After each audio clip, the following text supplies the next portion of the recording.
For decades, Tom Selleck has been one of Hollywood's most respected and recognizable faces, a man of quiet strength, charm, and integrity.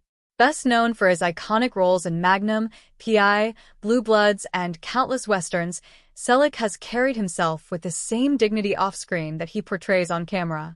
But recently, at 80 years old, Selleck has finally opened up about one of his greatest influences, the late Glenn Ford, and the truth he revealed about their relationship has stunned classic film fans everywhere. Glenn Ford, one of Hollywood's most prolific actors of the 1940s through the 1970s, starred in legendary films such as Gilda, The Big Heat, Blackboard Jungle, and 3:10 to Yuma.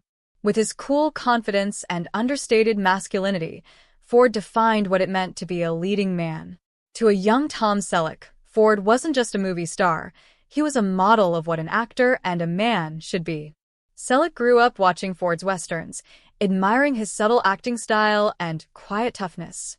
In interviews throughout his career, Tom often spoke about how Ford's work shaped his own approach to acting. But only recently did Selleck reveal the deeper truth about their connection and how a painful encounter between them taught him one of life's hardest lessons. During his early years in Hollywood, Tom Selleck struggled like most aspiring actors. He appeared in small TV roles and commercials, often typecast as the handsome guy with little depth.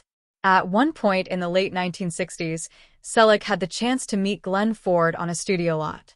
Excited and nervous, Tom introduced himself, hoping to learn something from his idol.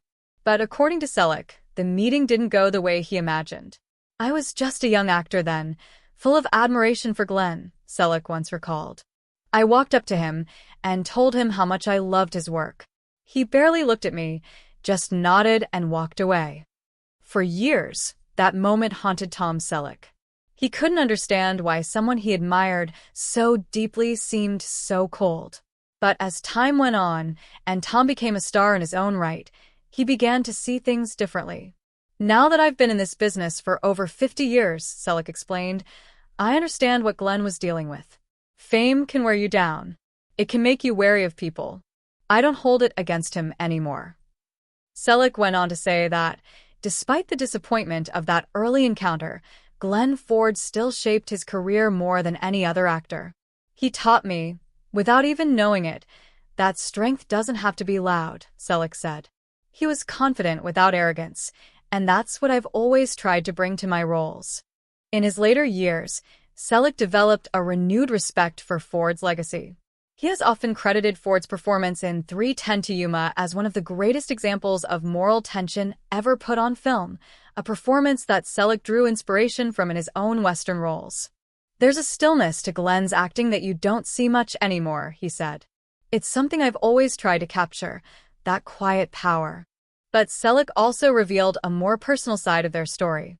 Years after that first encounter, when both men attended an industry event in the 1980s, they briefly spoke again. This time, the conversation was warm and meaningful. "He remembered me," Selleck said with a smile. "He said he'd seen my work and thought I was doing well. That meant the world to me." When Glenn Ford passed away in 2006, Tom Selleck reflected deeply on his legacy. "Glenn was one of the last true gentlemen of Hollywood," he said. "He was flawed, like all of us, but his dedication to his craft was unmatched. I think we all owe him more than we realize."